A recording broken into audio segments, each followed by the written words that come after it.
রূপসী,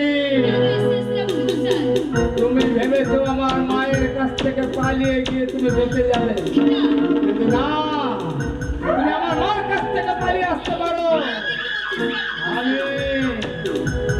আমার হাত থেকে তুমি রেহাই পাবে না।